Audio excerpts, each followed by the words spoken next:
Israel used insane amounts of firepower in Gaza. No enemy in the field, no battles, but Israel's using insane amounts of firepower in Gaza. Βάζοντας τη λέξη παράλογο, βλέπει ότι όλες οι μαρτυρίες σχεδόν περιέχουν αυτή τη λέξη και η λέξη αυτή χρησιμοποιείται στο πλαίσιο της πρότασης ότι το Ισραήλ χρησιμοποίησε παράλογες ποσότητες οπλισμού και σφαιρών και γενικά πυρομαχικών, ξανά και ξανά. Απίστευτες ποσότητες, παράλογες ποσότητες, τρελές ποσότητες πυρομαχικών. Όλοι οι στρατιώτες λέγανε το ίδιο πράγμα. One soldier said, "This was firepower such as I had never known. There were blasts all the time. The earth was constantly shaking." Κάποιος στρατιώτης είπε, αυτό ήταν, υπήρχαν πυρομαχικά και μάχες, όχι μάχες, συνεχώς γινόντουσαν βιοπραγίες, περισσότερο από οτιδήποτε άλλο έχω δει. Υπήρχαν όλη την ώρα εκρήξεις. Η γη έτρεμε συνέχεια. On the ground, another soldier said, you hear these thunderous blasts all day long. I mean, not just tank shelling, which was a tool we've all gotten used to, but blasts that actually rocked the outpost. In fact, we were told to abandon our houses because they thought the houses would collapse on us from all of the shelling. Στο έδαφος άκουγε συνέχεια τεράστιες εκρήξεις όλη την ημέρα και όλη τη διάρκεια της.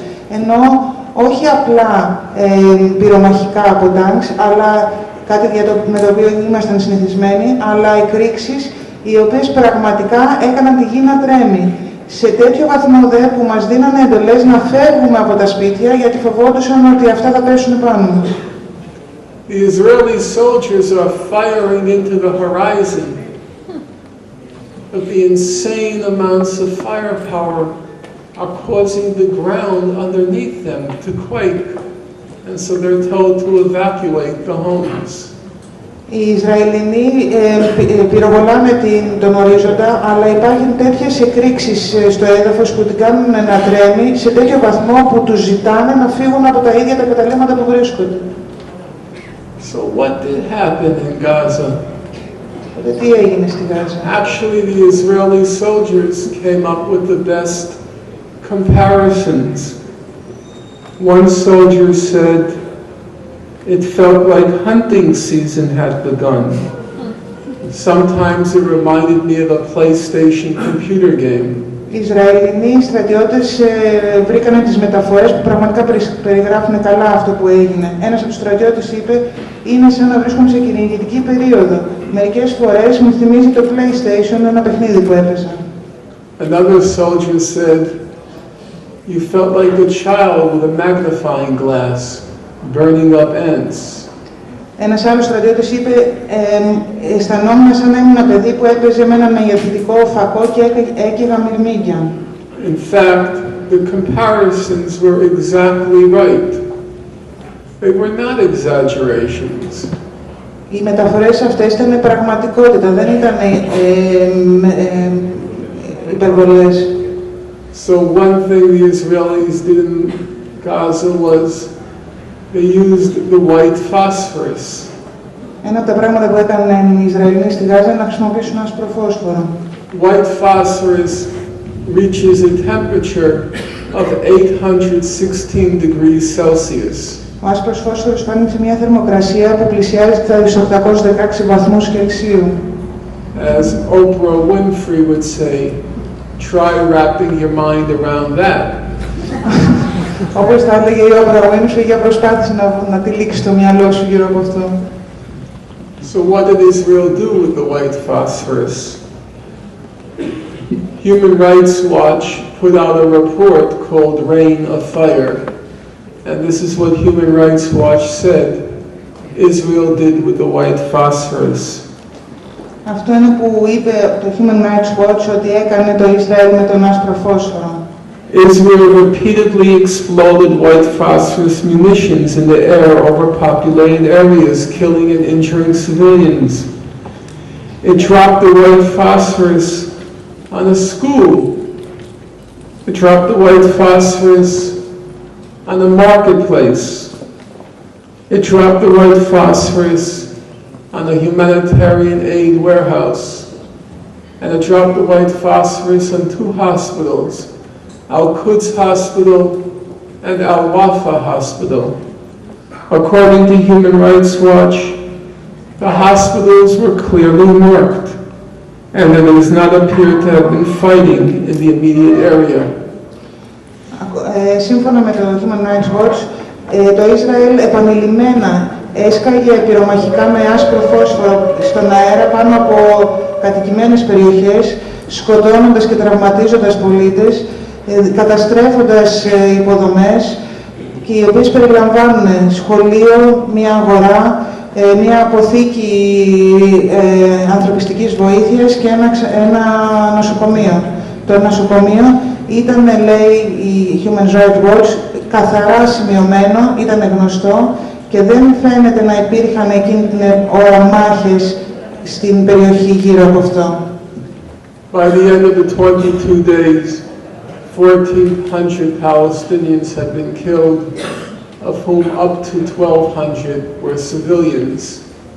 On the Israeli side, 13 Israelis were killed, of whom 10 were combatants, 3 were civilians, and of the 10 combatants, about half were killed by Israeli soldiers by accident.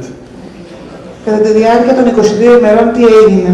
1.400 Παλαιστίνοι πεθάνανε, εκ των οποίων περίπου τα 4/5 ήταν πολίτες και από αυτά τα 450 ήταν παιδιά. Αντίθετα, 13 Ισραηλινοί σκοτώθηκαν, από τους οποίους οι 10 ήταν μαχητές και οι 4 από αυτούς σκοτωθήκαν από ίδια πυρά, από πυρά Ισραηλινών, και 3 ήταν πολίτες. Now you have to use your judgment. For every 100 Palestinians killed, 1 Israeli was killed. For every 400 Palestinian civilians killed, 1 Israeli civilian was killed. 100 to 1, 400 to 1. Is that a war or is that a massacre? Every time someone you know, the news media, they refer to what happened during those 22 days as a war. That person has become an instrument, whether intentionally or not. That person has become an instrument of Israeli propaganda. There was no war in Gaza. There was a massacre in Gaza. There was no war in Gaza.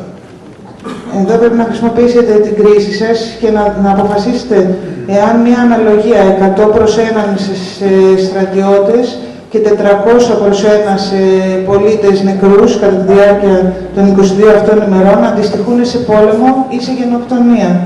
Κάθε φορά που κάποιος δημοσιογράφος αναφέρεται σε αυτό που έγινε ως πόλεμο, είτε το θέλει είτε όχι, παίζει το παιχνίδι των Ισραηλινών. But of course, Israel has a reasonable explanation. It always does. Φυσικά το Ισραήλ έχει μια κανονική εξήγηση, μια σωστή εξήγηση, όπως έχει πάντα. So it says that many people were killed in Gaza.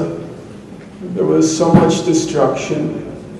It wasn't our fault because, you know, Hamas, they're not just fundamentalist crazies, but they're fundamentalist cowards. They're crazies and they're cowards. And so they hid behind Palestinian civilians. And they used Palestinian civilians as human shields. And that's why so many people and so much civilian infrastructure was destroyed. Λένε λοιπόν ότι οι τόσο πολύ νεκροί και η τόσο πολύ μεγάλη καταστροφή στις υποδομές της Γάζας οφείλονται στο γεγονός ότι οι φανταμελιστές της Χαμάς δεν είναι μόνο τρελοί, είναι επίσης και δειλοί και αντί για να πολεμάνε στα ίσια, κρύβονται και χρησιμοποιούν ως ανθρώπινες ασπίδες τους ίδιους τους Παλαιστίνιους, με αποτέλεσμα το Ισραήλ να μην έχει άλλη επιλογή. So how many people in this room have heard the claim that Hamas was engaged in human shielding in Gaza? Raise your hand. Πόσοι από εσάς έχετε ακούσει τον όρο ότι η Χαμάς πράγματι χρησιμοποιούσε ως ανθρώπινες εσπίδες τους πολίτες στη Γάζα? Σηκώστε το χέρι σας. So raise your hand up high, let's see. Right, you have to be either brain dead or have used too many mind-altering drugs not to have heard that allegation. It was so widely reported. Θα πρέπει να είσαστε είτε εγκεφαλικά νεκροί ή να παίρνετε πολλά ναρκωτικά για να μην έχετε ακούσει αυτό το σκεπτικό. Now, Elena knows that I did not use mind-altering drugs in my youth because I was high on Chairman Mao.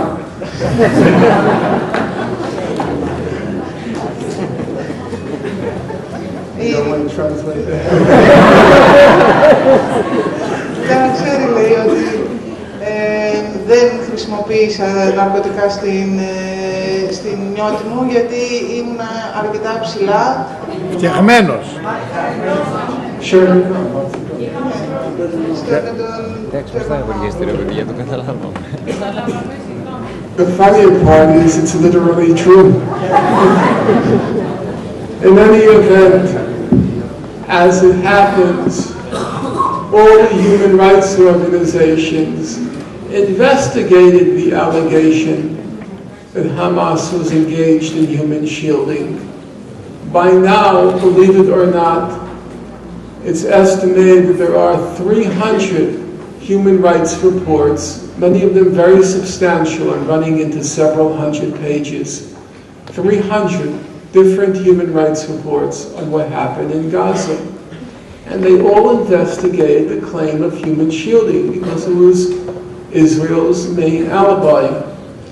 Έχουν γίνει έρευνες από τις οργανώσεις ανθρώπινων δικαιωμάτων σε σχέση με αυτήν ακριβώς το σκεπτικό του Ισραήλ της χρήσης της ανθρώπινης ασπίδας. Πάνω από 300 τέτοιες αναφορές έχουν γίνει από αντίστοιχες οργανώσεις για τα ανθρώπινα δικαιώματα. And they all reached the same conclusion. Και όλες έρχονται στο ίδιο συμπέρασμα. It didn't happen. Δεν γινόταν. So if I were to ask arbitrarily this woman in the first row, what's the main human rights organization in the world, the most respected, you would say Amnesty International. Yeah, Amnesty. Αν ήθελα να ρωτήσω ποια ήταν η πιο γνωστή και η πιο σεβαστή οργάνωση ανθρώπινων δικαιώματων, ποια θα ήταν η Amnesty carefully investigated the claim of Hamas human shielding, and here's what it concluded. Contrary to repeated allegations by Israeli officials of the use of human shields, Amnesty International found no evidence that Hamas or other Palestinian fighters directed the movement of civilians to shield military objectives from attacks. It found no evidence that Hamas or other armed groups forced residents to stay in or around buildings used by fighters. Amnesty International found no evidence that fighters prevented residents from leaving buildings or areas which have been commandeered by militants. It didn't happen. Η Διεθνής Αμνηστία κατέληξε στο εξής. Σε αντίθεση με τις επαναλαμβανόμενες κατηγορίες των Ισραηλινών επίσημων για τη χρήση ανθρώπινων ασπίδων, η Διεθνής Αμνηστία βρήκε ότι δεν υπάρχει καμία απόδειξη ότι η Χαμάς ή άλλες οργανώσεις παλαιστινιακής αντίστασης οδήγησαν την κίνηση των πολιτών ώστε να μπορέσουν να προστατεύσουν με αυτές ως ασπίδα στρατιωτικές θέσεις από επιθέσεις. Δεν βρήκε οποιαδήποτε απόδειξη ότι η Χαμάς ή άλλες ένοπλες οργανώσεις υποχρέωσαν πολίτες να μείνουν μέσα ή γύρω από κτίρια που χρησιμοποιούνταν από στρατιώτες, ούτε ότι οι στρατιώτες σταμάτησαν πολίτες από το να φύγουν από τα κτίρια ή από περιοχές οι οποίες ή τις είχαν αναλάβει οι στρατιωτικές αυτές οργανώσεις. Now here's the